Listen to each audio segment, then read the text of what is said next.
All right, recording in progress. Starting in 3, 2, 1. Kruger versus Greater Kruger. What's the diff? Hello, wildlife watchers. Welcome back for an all-new Safari Insights video. I'm Jeff, your favorite safari holic, and in today's video, we're going to be answering the question, what's the difference between Kruger and Greater Kruger? So I've brought in the best possible resource to answer this question. This is Joe Cooper, everyone. He is part of the BHS Safari Company team. I work closely with Joe to arrange safari itineraries for clients interested in Southern Africa destinations, namely South Africa, which is your backyard. BHS is based in Hoedspruit, and you arrange a lot of safaris in both Kruger and the Greater Kruger. So who better to ask than Joe Cooper? We're going to keep it very casual today, answering some questions. We just went on safari a few days ago together in the Greater Kruger. Exactly. So we'll talk about that as well. So Joe, I'll leave it to you, hand it to you. What's the diff? I'm going to try my best to explain this as best as possible. But basically, Kruger National Park is a national park run by South African national parks or sandparks.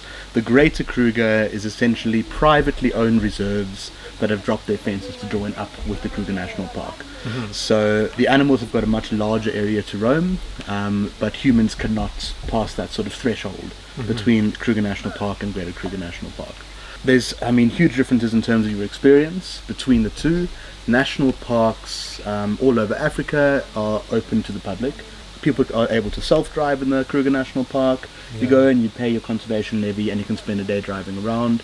You can stay in South African National Park's accommodation, which is very affordable and priced for your average sort of Joe to be able to go and afford it. To have a nice little safari experience, which is so great to make the wildlife that we have here accessible to the country. It's really, really awesome. And then there's the Greater Kruger, which is a much more exclusive experience.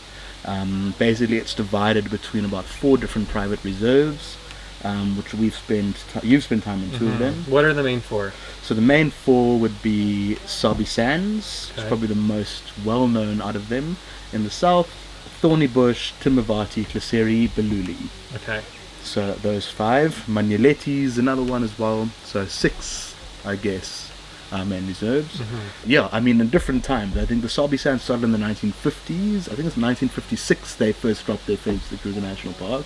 And then between then and up to 2017, when Thorny Bush dropped its fence to the Greater Kruger National Park. So it's constantly growing, and the more of these reserves that drop their fences, the bigger the Kruger Park area, the Greater Kruger area gets.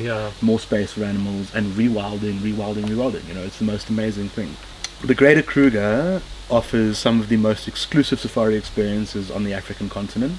They've got very strict rules in place in terms of radio protocol, ethics at sightings, qualifications of guides, maximum of 2 vehicles per any sighting in the Greater Kruger National Park. So all of the vehicles that are on safari have got radio communication between each other. And if you find a leopard, you say on the radio that you found this leopard, and other vehicles in the area are free to respond by asking permission if they may respond, and you will give permission to 1 person at a time. And they will pull in, they'll spend 15-20 minutes there, or as long as they need to, and then move off and allow 2 new vehicles to come in. So you will never have the problem of crowds in the Greater Kruger National Park, which just makes it very, very exclusive. And ethical for the wildlife. It doesn't disturb them, it doesn't crowd very them. Very ethical for the wildlife, exactly. The level of guiding in the Greater Kruger is also extremely good. All of the guides have to be extremely qualified and experienced to get jobs in the lodges that operate in an area like the Greater Kruger. As BHS, we believe that guiding is one of the most important aspects, if probably the most important aspect of anybody's safari, is having a good guide. And we wouldn't send our guests to a property that we didn't believe that their guides were better than good, better than average. So it just makes most people in the Greater Kruger area have certain standards when it comes to choosing which guides work for them, and it gives our guests such an incredibly good experience and wildlife experience. So if I was visiting the Kruger area for, let's say, 7 days, would you recommend I spend the full 7 days in the Greater Kruger, or is it worth going into the national park for a day or 2? And is that something you provide? So we definitely provide it. I would say 7 days is a brilliant Greater Kruger safari, which would be split between 2 different reserves, 3 nights and 4 nights. Different reserves have, they offer very different styles of lodges. The wildlife is similar, but there's different experiences, you know. Some reserves are more geared towards walking safaris, while others are more geared towards up-close encounters with Big Five. Places like Sabi Sands and Thorny Bush have got probably the best up-close encounters with the Big Five animals on the African continent, you know. The animals, which we had. Exactly, which we had. And we had 4 leopards in 2 days, Yeah. plus the pride of 13 lions. The sightings were on fire, and I think No, there's it was this crazy. misconception that I have to go to the national park because that's like Yeah. the big thing, especially for American travelers. Yeah. But really, the Greater Kruger does not hinder the wildlife sightings you have Absolutely at all. not. We saw the Big Five. We Yeah. saw a pack of wild dogs. Yeah. It was insane. Yeah. Another thing in the Greater Kruger, you're permitted to drive off-road. Yeah. So if the animals are going off-road, you can follow them off the road to Yeah. get a sort of more up-close encounter with them. Or if they're sleeping under a tree down there, Yeah. you can drive off-road and pull up next to them at a safe distance and enjoy the sighting, which is something that you can't do in national park areas. I think we touched on a lot. Any other aspects you think we should mention? We talked about price, access. We I talked- mean, yeah, so price as well. Did we touch on price? I maybe can't remember. conservation. Conservation, I mean, I think the Greater Kruger is one of the leading areas in conservation, again, in Africa. There's a massive focus on conservation. It's privately funded by landowners and boards of the reserve and wardens of the reserve, where there's just a huge focus on protecting rhino specifically. The Greater Kruger is one of the strongholds of rhino in the world, where huge amounts of money are spent on protecting these animals. And guests staying in the Greater Kruger and traveling with us, we always try to include conservation activities in their stay, where you get to meet the canine units, where there's these amazingly trained anti-poaching dogs, which are trained to following the scents of poachers and more. The rangers themselves, who risk their lives every single day, spending time in the bush, following poachers who are armed and ready to friggin' shoot. And you do conservation helicopter flights, where you do patrols over these reserves looking for signs of damaged fences, of poachers camping out.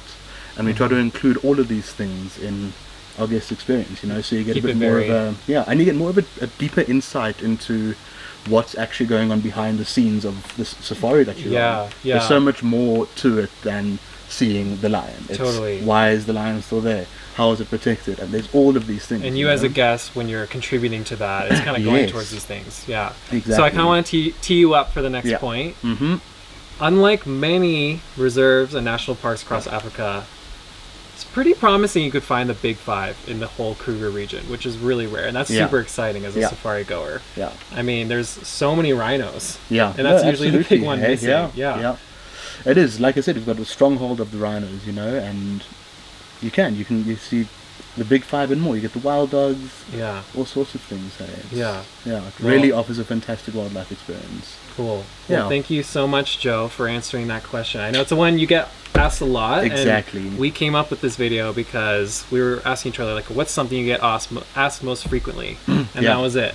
And a lot of our guests do. They come in saying, well, why aren't we going to the Kruger National Park? And then, you know, it's very important to understand the differences between the two. And, of course, we work with properties inside the Kruger National Park as well. Yeah. It's just not our go-to. Yeah. But if guests really want to do it, then absolutely, here you go. This guy's really well connected to the whole Kruger area. You are my access point. You got the keys to the kingdom. Yeah. Anyway, thanks so much for joining and sharing your expertise. Thanks, Jeff. It's great having you Yeah. as a guest star. Joe thinks he's not good on camera, which is just not true. Yeah. Can you guys comment? Is Give him some love down there. But thanks so much for watching. If you're interested in visiting South Africa and beyond, reach out to us because we'd love to plan your trip. You can find details in the description below. All right, Cool. until next time, Thanks, Jeff. subscribe for more.